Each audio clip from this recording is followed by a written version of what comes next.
All right, we're live with the World of Nutrition. This is on the World of Ability Podcast Network. Emily, can you go ahead and help us get the ball rolling with Marilyn? Yeah, welcome everybody to the World of Nutrition podcast with Marilyn Lemare out of Hawaii. We have two great guests today, Lohua and Christina. So we are part of the World of Ability Podcast Network. Special thanks to Marcus Hart, Jay Stoyan, Lauren Swigate, and Zach Clayton for putting this on their platforms. So I'm going to hand it over to Marilyn to get us started. Thanks so much, Emily. Welcome, everyone, to World of Nutrition Podcast. We're so thrilled for you to be here, and we're thrilled to have two amazing guests today. Our first guest is Primrose Lehualani Harris, who's a doTERRA wellness advocate with essential oils. And she's a specialist, a creator of besties and bottles. I love that. As an unschooling and homeschooling mama for 8 years, these tools and resources were much needed for her child and herself. Her essential oil journey started because she wanted to be a mom with confidence, but now it's bigger than just her and her family, and it's bigger than motherhood. It's about self-mastery. The inside out job in areas such as emotions, mindsets, energy, connection to self and more, strengths and others, empowering women, mothers, and wives to be their greatest self so they can create and live their best lives from the inside out with empowering, simple yet satisfying tools as essential oils. Thanks so much, Lehua, for being here. Take it away. Aloha. Thank you, Marilyn. Thank you for having me here. I'm going to share my screen with everyone. Aloha, as Marilyn mentioned, I am Lehua. Can you folks see my screen, or should I zoom out? You can see your screen. Okay, let me make that right there. And then let me go into presentation mode. All right. So, aloha, everyone. Thank you, Marilyn, for bringing that together for me. As Marilyn mentioned, I really started my journey as a doTERRA wellness advocate. First off, for my son, I wanted to mom with confidence. I lived on the island of Molokai at the time. My original island is Maui, where I am currently at, but I lived on Molokai for 7 years. And here in Hawaii, our islands are all different. They all come with different energies. They all come with different ways of living. And on Molokai, the wellness there is more nature and land-based. So there is hardly any doctors there. There's only a few there. And the healthcare system there, you have to leave the island to go either to Oahu, where Marilyn is at, or to Maui, which is where I'm currently at. So you wouldn't have all the tools that you need there to help you just malama yourself from the inside out. So I was very fortunate to have in-laws, or to be married into a ohana that came with many nursing backgrounds. And so I really loved that, because by nature, I was a caring person that really wanted to malama myself, but always to help other people as well. And so malama means to take care. So I really wanted to help with taking care of the children, the kupuna, the elders, and of course myself. But also I've been born into a lifestyle where service is a big part of my journey. And so knowing that I came with all of that, I really dove deep into understanding the different tools that we have here in this big world that lets us be sustainable from the inside out. And Hawaii in general, our mission is to be sustainable here in Hawaii, some way, somehow. So I knew that my journey was to help others be sustainable from the inside out. And so as an unschool, homeschool mother, which two different things. Unschooling is where you really are like a student of life and a teacher of life. There is no boundaries on what you are learning. You are really just being a human being, learning how to take care of yourself, learning how to have fun, learning how to be one with nature. And it's beyond books. It's beyond just textbook style or a structured system, which is where homeschooling, you have that opportunity where you get to align with the schools, or you get to go ahead and have some type of similar curriculum as them. And so I do both. I do both sides where we are both students of life and we are both teachers of life, because Keiki or children, they will teach you as well. They will teach you many, many lessons that we may have forgotten throughout the years that of us growing. I'm so sorry, I cannot see chats going on. So if anyone is asking questions, please feel free to chime on in, or if you would like to, please feel free to just turn on the mic and ask away, okay? Because I can't really see it. So I just want to let you know of that. So through that process, I wanted to mom with confidence. And so self-mastery, really from thinking I'm going to take care of my child and just have all the tools to take care of my child, it became about myself. I realized that I am the mom. So I was born as a new person as well when I became a mother, and I understood that these tools in doTERRA was beyond just for my son. It was also for me, so that I knew as an unschool and homeschool mother how to connect with him, how to surrender and not take on the stress, how to outgrow patterns that I was born into that wasn't serving me, and to really just take the bulls by the horn in that way and grow beyond what I was born into. So self-mastery started with me unschooling, homeschooling my son here. We did everything from nature to indoors. Right here, we are doing ABCs and 1, 2, 3 on the ground, because children, I've learned very early on in my career of nursing that children learn and be able to retain things through play. So we did a lot of playing things so he could just remember it and make it a part of his just natural life.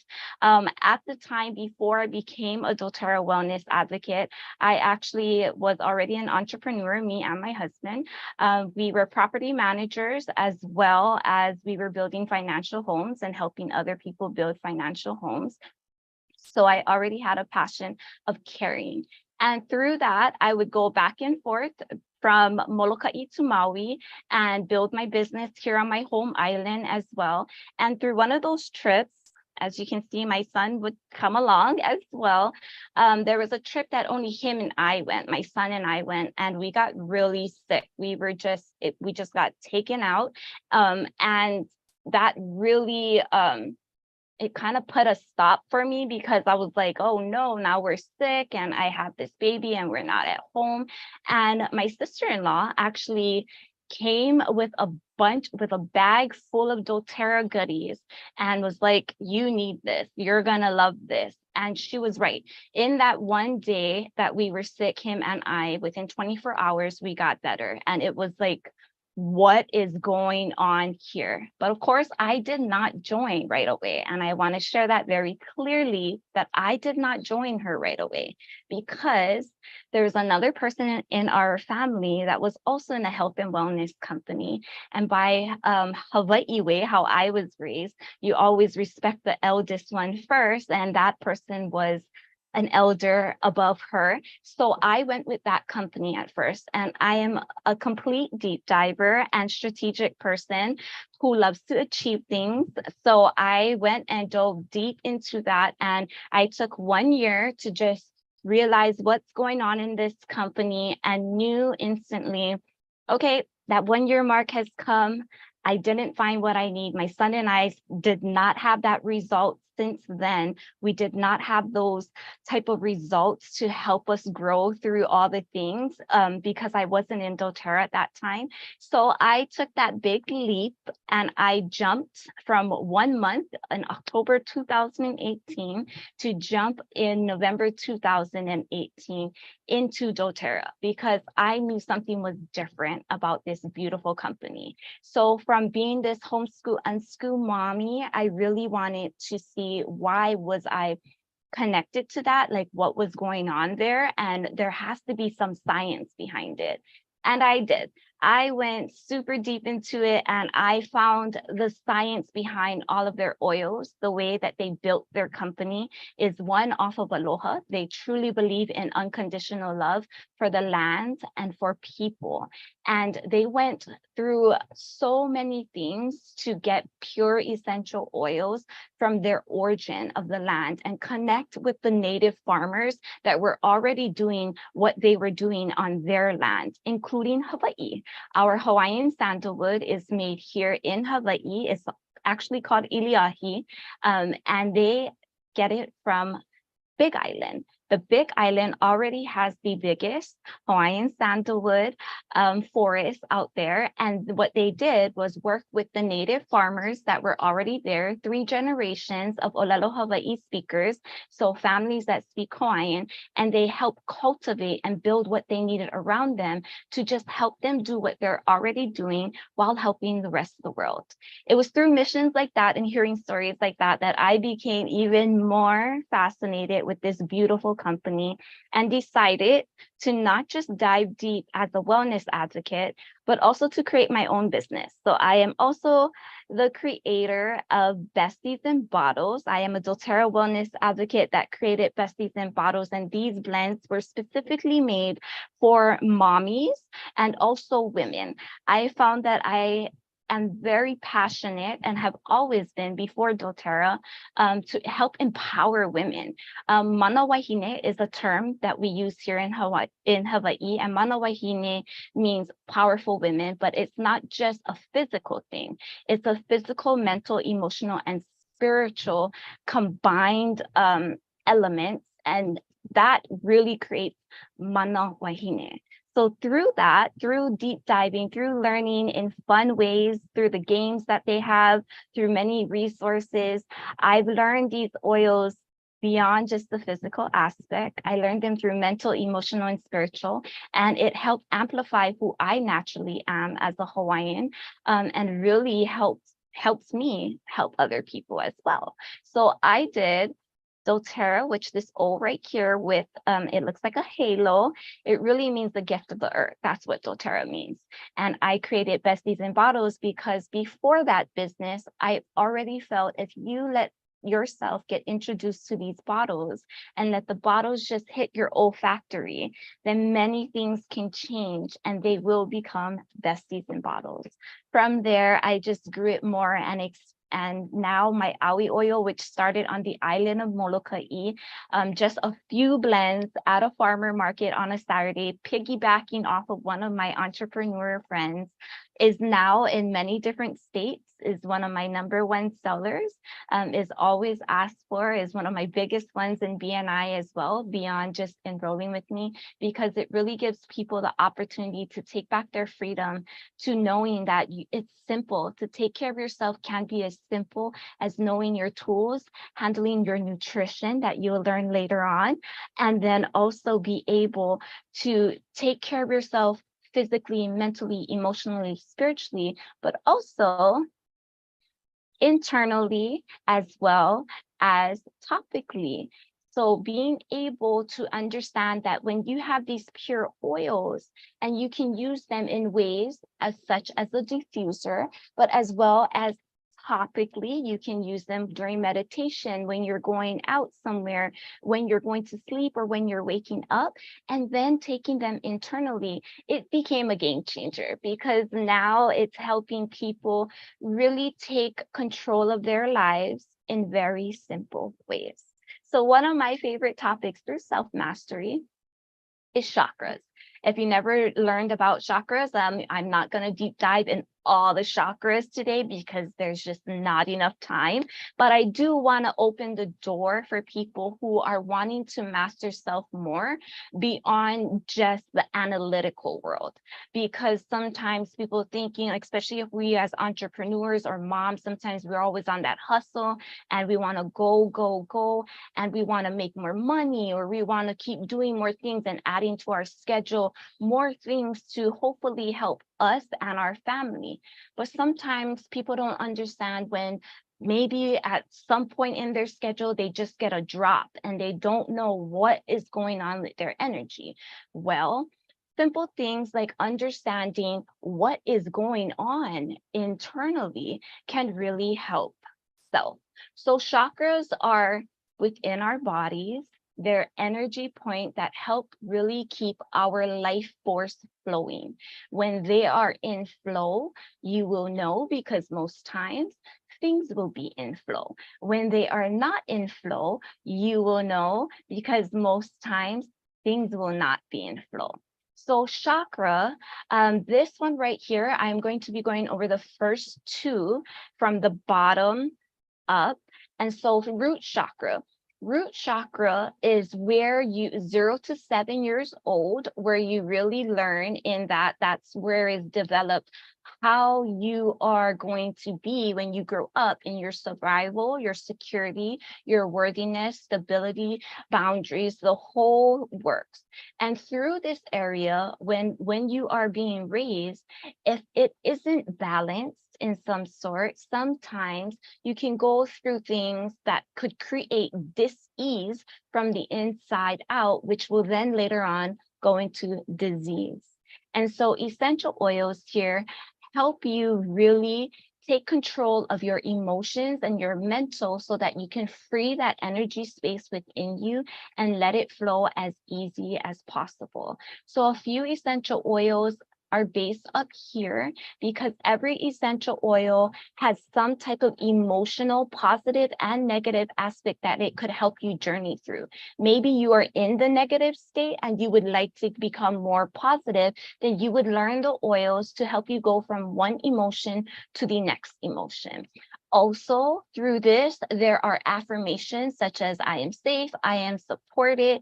When you can continuously tell yourself you are reprogramming everything in your nervous system and you are helping things trigger within you to move you through the things that could be stuck within you and could be causing some blockages some way, somehow. And through that, there's practices here that you could use for helping you heal. Journaling is one of the number ones that I always share with people because sometimes people can't look at themselves in the mirror and see what is going on within them because they haven't been in touch with their insides, their soul, their heart space. So meditation is another place to help that journaling so that you can silence all the things that are happening and let your true heart space come out. Crystals are another beautiful thing to help with energy healing and bringing in great energy and removing and protecting.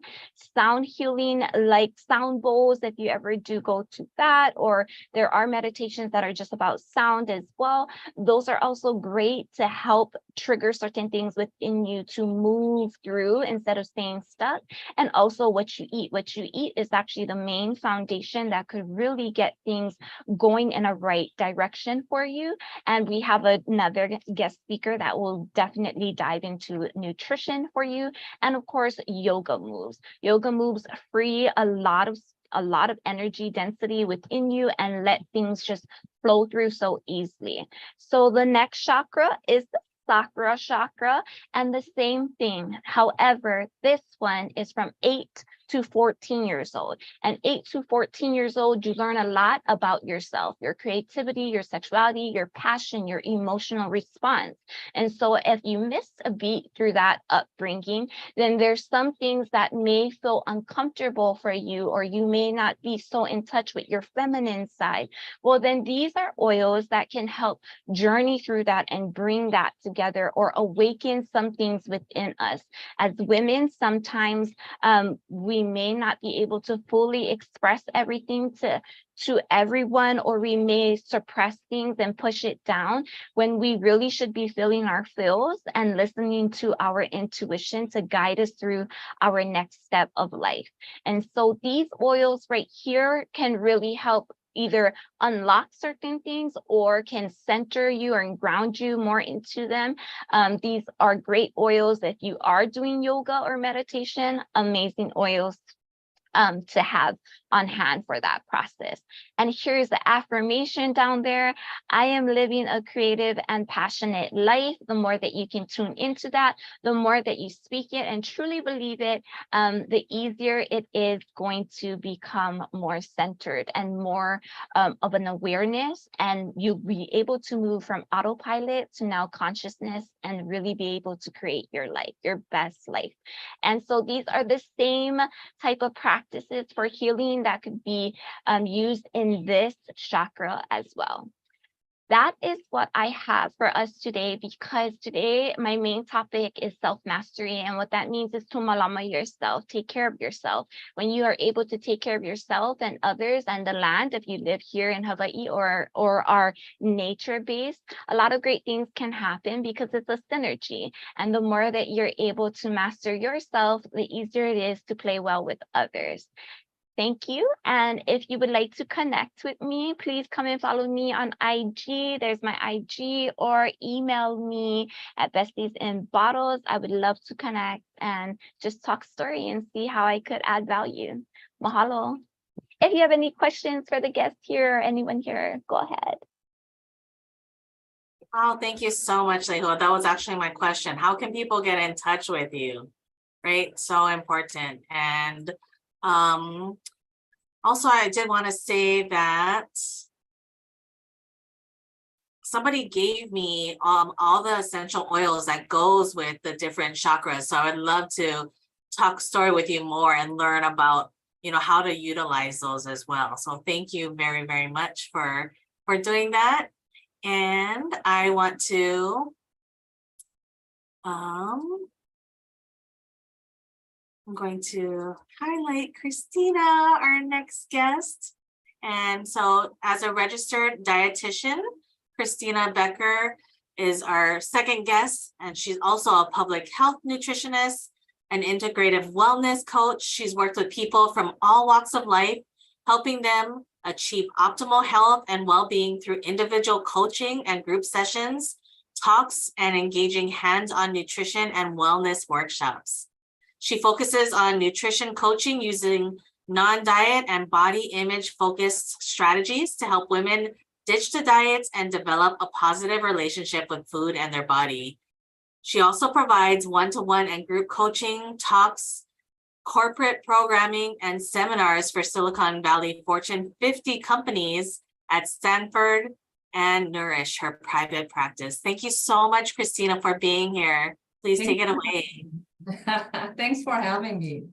And thanks, Lehua. I really enjoyed that. And there's a lot of overlap between what we do. So excited to kind of dive into my section and see how it all correlates. All right. Let me get my slides. Okay. Can you see that okay? All right. So when Marilyn invited me, I was like, oh, what can I talk about? There's so many topics. And is it just a chat or is it a presentation? But today I brought you some slides just to get started. And I do want to talk a little bit about eating habits, maybe from a very different lens than what most people are used to. And it's really about resetting. Many of my clients feel after they work with me, they're like, I kind of reset like the way I think about food, eating, my body, and also how I do that. Okay. All right. So I've been working as a dietitian, nutritionist for over 20 years, and I love to ask my clients, like, what's your relationship with food like? And most of the time people are like either cringing or they'll make a face. And the answer often is, you know what, it's complicated. Most people have some sort of issue around food, whether it's small or big. And I always ask them, like, what would you like it to be like? Right? Coming back to Lehua's presentation, when you see your children grow up, they know how to eat naturally. They don't worry about weight gain. They don't worry about what our foods are good or bad. They eat what they want and they go back to play. And that is really how we were born, and we can relearn that relationship with food. And that's actually what I try to do with my clients. So one of the main, or the two main things I see that is getting in the way of people having that intuitive, natural relationship to food and eating is non-hunger eating, which is more known as emotional eating and stress eating. And of course, chronic dieting, right? Diet after diet after diet. So those are two things I help people, overcome. So maybe we can start with a little self-assessment of people that are on the podcast, watching us, listening to this. Like, what type of eater are you? That can be a really helpful first step in changing your relationship with food. So you can ask yourself, do I eat when I'm not hungry just because I am stressed, bored, avoiding something, or procrastinating at work? Maybe I'm emotional, many different emotions that we experience every single day. Distracted, or I'm socializing, maybe I'm out with friends, I'm not hungry, but everybody's eating, so I'm just going to join them. Or am I just on autopilot, right? That whole mindless eating, because there's such an abundance of food around all the time. On the flip side, do you maybe not eat because you're a professional dieter, right? Or you restrict foods all the time, maybe to the point of an eating disorder. Or you're really obsessed with healthy eating, which in itself can be a bit of an issue too. That's not necessarily a healthy mindset around food, that all foods have to be super healthy. So I assume that the majority of people listening, they will pick at least one on the list, if not many. So how come that we are not so in tune with how to eat, and why are these issues come up? Well, one of the things is that the first thing we are taught when we're born is really that food, or breast milk, or milk in the bottle, is there to soothe, right? You're crying, you're distressed, you're getting fed. So it's a kind of ingrained, and of course, that's important, right? We need to be fed when we're a baby, but it's kind of like a bit of a psychological response to it. And of course, we continue this throughout our upbringing, right? Oftentimes when children are, when mothers need a break, or, they sometimes give their kids like food to eat, or when the child cries, they maybe hurt their knee somewhere, like here, have a cookie, have some ice cream. So we kind of perpetuate that, like equating, food with feeling better or dealing with our emotions. And of course, our entire environment in media, as we just talked about, is really food focused. And that can be a beautiful thing, right? We want to celebrate food, and especially the cultural and ancestral connection we have food. It's really, really important. But we don't want to let it get out of hand to the point that we are becoming unwell and having diseases because of that pattern. And of course, I see a lot the damages that dieting actually bring, and I'll talk about that next. So when I talk about dieting, of course, I talk about weight loss diets. If you have to be, let's say, on a gluten-free diet because you have celiac disease, that's something different. That's not what we're talking about today. But many people I meet are trying to diet. They are cutting out food groups or certain foods or calories.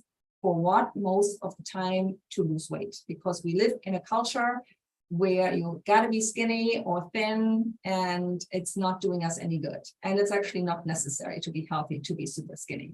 But that's a whole nother podcast. So I just want to briefly talk about some of the damages that actually come from dieting. And I can talk about this for hours, because there's a lot of research that actually shows us if you're in a bigger body and you have healthy habits, that's much better than dieting all the time, trying to be skinny. That's actually science telling us that. So in a nutshell, when we go on a diet, our body thinks there's starvation. And our body is going to put everything into place, all the hormones, chemicals, to preserve the muscle mass and the fat mass you have to keep you from dying. So our body is very simple in that way. So it decreases your metabolism, it's going to make you hungrier, so you eat more, and that in itself can create overeating. So many people, when I was talking about non-hunger eating, many people, when they start dieting, they start overeating or binge eating, and that is a direct result of the food restrictions. And we love to eat high sugar, carb, and fat foods because for the body, that is what brings the most calories, helps you survive. So again, this is just science and not lack of willpower on your end. Of course, the body also goes into fight, flight, freeze, that very popular stress response, which causes inflammation in itself. So it is not the weight maybe that causes inflammation. It could be the diet itself and the stress related to dieting. And of course, if we are losing, many people go on diets, they lose weight and they regain weight, they lose weight. And so weight coming up and down and usually increasing over time is actually decreasing your muscle mass, which again lowers your metabolism. So, and besides the physical things, you know, many diets, they make us feel depressed or anxious and affect our emotional and mental health. And we do see, unfortunately, a stark increase in eating disorders, and even like really young children, the age of 5 and 6, are already aware of their body and trying to change what they eat. And so we will have a real issue here. But we have tools to change that. All right, I'll skip this one. So to come to the solutions more, so I do practice, or I teach my clients, intuitive eating, because I find it's a very holistic approach that encompasses everything we need to become more intuitive eaters without any restriction or damage to the body from dieting. And again, I've been a dietitian for 20 years. I've done everything. I've done work with athletes and have calculated how many calories and this much protein and this many nutrients. And I can tell you that's not where it's at. It's really about mindset, getting back into your body and learning how to trust yourself again around your food choices. That's really where it's at. And so the intuitive eating approach is actually science-based. There is a book written by 2 dietitians, very popular right now. And again, the goal is to make you the expert of your body again, like those little children we see that show that so well. And remove also any fear or morality from food choices, right? The good food, bad food, that in itself creates stress. And we don't need to judge our food choices. So how do we then overcome stress eating, emotional eating, etc.? So the first thing I find most important is awareness, right? Bringing awareness to, that's why I started with the self-quiz, like, what kind of eater are you? So bringing awareness to it, having a log can be super helpful, like maybe logging for a few days, for a few weeks, every time you eat something. Why am I eating?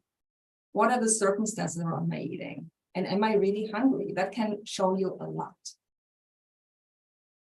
It's also important to reframe any unhelpful beliefs. Like if you grew up, for example, with the, you got to finish your plate, you eat everything on your plate, like many of us grew up like that. That's not really helpful. That means we're going to ignore when our body, when it tells us we're full or we're not hungry, right? So those are things we need to reframe and give ourselves permission to listen to our body over what an external person or diet book tells us. Of course, because so many people, it used to be mostly women, but now I see also a lot of men struggle with that. You know, we're constantly told that our bodies aren't good enough, which is absurd. But that is usually the reason why people are changing their eating habits, right? So you also want to make peace with your body. Maybe you're genetically not meant to be 100 pounds, and that's okay, right? And being able to respect your body and love your body and take care of it, body, mind, spirit, regardless of your weight. Another really component here is, you know, we are very disembodied as a culture. I don't know if you all see that. Like we are not living in our body, we're living in our head. Our head is either in the future, being scared of something, or we're in the past. And so because we're not really in our body, we don't listen to our body. We don't hear its signals. So becoming more embodied, and Lehua gave some examples like yoga or mindful movement can also be a really wonderful way to get back into your body. Touching, also like getting back in touch with when I'm hungry, when I'm full, what kind of food I'm craving. And of course, self-care and stress management is key. Many people come to me and they want me to tell them what to eat to get over stress eating. I'm like, well, you gotta manage your stress. And that's where I actually do use a lot of essential oils too. That's not the only way you can, deal with stress. There's a lot of other psychological things we have to do, but getting our body back into rest and digest is super important. We want to embrace and learn how to cope with our emotions, fall in love with movement again. Move our body because we enjoy it, not because we're supposed to do a boot camp class to burn 500 calories. And of course, we also want to understand the nutrition fundamentals and how to nourish our body so it gets everything it needs. So these are many of the things we work on in the intuitive eating approach. So you see it's a lot, but that is really the whole picture of our body, mind, spirit complex. Marilyn, how are we time? I still have 5 minutes or so? Yes. Good, all right. So I'll just touch on a few more things, and then of course, any questions, please let me know. So many people that know intuitive eating, they sometimes feel that's the only approach, so you eat whatever you want. And it's not. We actually do also incorporate some of the science. And when people need a little bit of guidance on like, what do I really need to eat to nourish myself, right? Because some people are not sure, they're confused, right? Should I be on paleo? Should I be on keto? Vegetarian, vegan, all meat, like it's very confusing.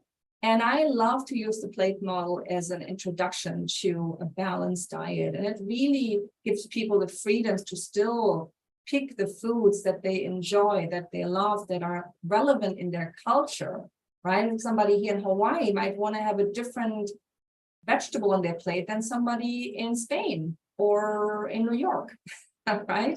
And we want to make that possible. And so the plate model, where you have protein with every meal, plant-based or animal-based, complex carbohydrates, and a majority of the plate vegetables, is a really good way to eat. And it's very fun for children too. If you want to have a game with your kids, use the plate model and have them put their meal together this way. I'm not going to go into all the other things, but important is also that you enjoy your food. Healthy food doesn't have to be brown rice with steamed kale and baked chicken on top. Used to be a thing. I don't know. I see some of you laughing. Flavor it up, enjoy it, make it yummy, because it is food. And again, we want to, enjoy and connect with our cultures and our taste buds as well. Okay. Let's see. In terms of stress eating, I'll just put a few things up here. Of course, we have to look at the true sources of your stress. And sometimes you need to go a bit deeper into maybe time management, better planning, maybe rearrange some things in your life. But we cannot really stop stress eating if we can't get a handle on our stress. And so you might want to look at your personal triggers for stress and see where you can work on that. I do a lot of stress management in my coaching with clients because it's so foundational. But even little things, or what else can you do when you're stressed? Can you maybe go for a walk? Can you have some water? Can you do some downward dog? Can you maybe inhale some essential oils, right? All of these things can be helpful even in a pinch. And the same holds true for emotional eating, right? We cannot say, okay, if you're emotional, eat carrots. That's not the solution. You want to get in touch with what you're really feeling and asking yourself, like, what am I feeling and what do I need? And usually the answer is not food, right? So, and of course, stress and emotional eating is much deeper, and I spend a lot of time on that, but just to give you a little overview today. Okay, so in summary, right? First of all, we are all born intuitive eaters, and we can reclaim that. We just want to bring awareness to our eating and lifestyle habits overall. We also want to recognize if we're kind of stuck in that diet mentality where we're constantly trying to lose weight and putting our body through starvation that actually activates the hunger and eating response. Get really good at identifying and dealing with your stress and emotions. Get back into your body, respect your body, find love for your body, but also find a pleasurable way to move and nourish your body with food in a way that is good for your body, but also your taste buds. Okay. And that was it in a nutshell. Do you guys have any questions?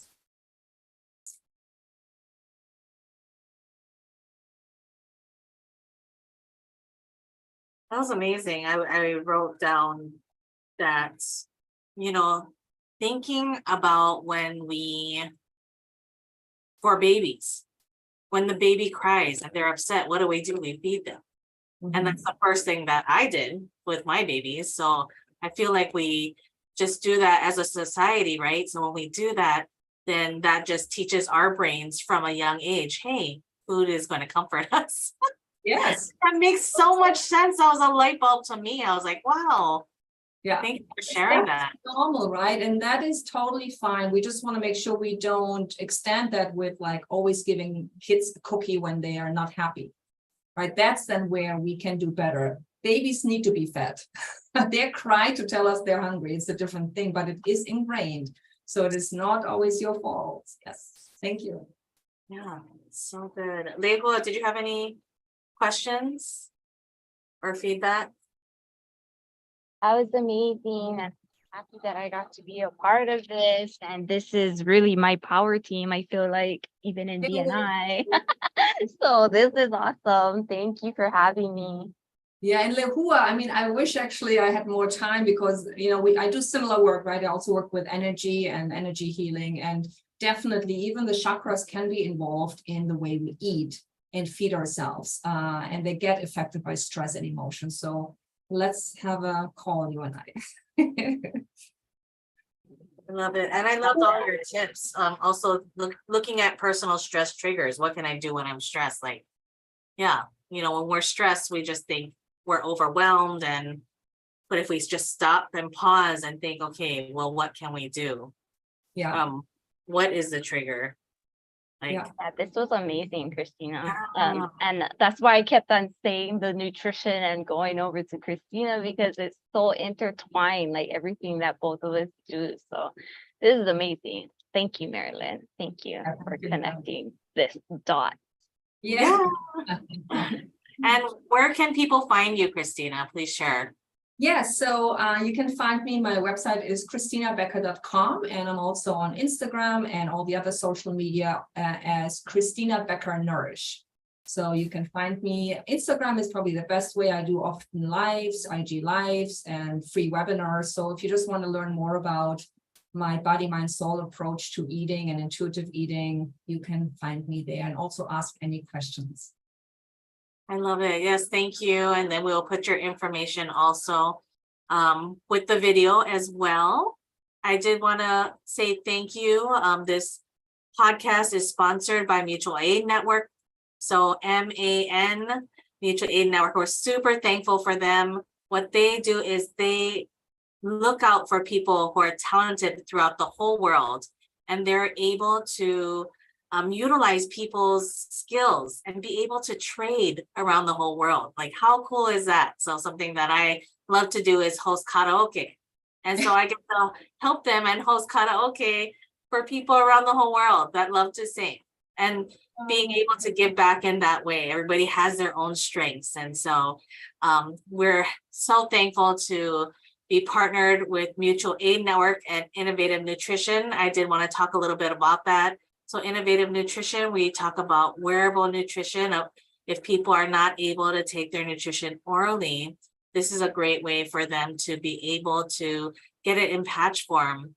Something that is very near and dear to my heart. My mom got into a horrific accident last month and was bedridden. She broke a lot of bones and wasn't able to eat very much. So I'm just really, really thankful for all of these different patches to help her with her journey as far as, getting her vitamins, minerals, omegas to her brain as she recovered, the immune while she's in a hospital. There's tons of people coming in and out of the room.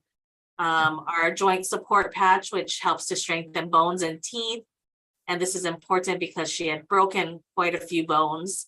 And then our CBD, which is an isolate. So just helping her with the pain management and everything. So I'm just really thrilled that Mutual Aid Network has partnered with Innovative. So if you would like to support Mutual Aid Network, please go to man.nnob8tive.com, and you'll be able to get your nutritional supplements in patch form and help support Mutual Aid Network. We're so thrilled. We're so thankful for our two guests, Lehua and Christina. Thank you so much for being here, and we will see you at next month's World of Nutrition podcast.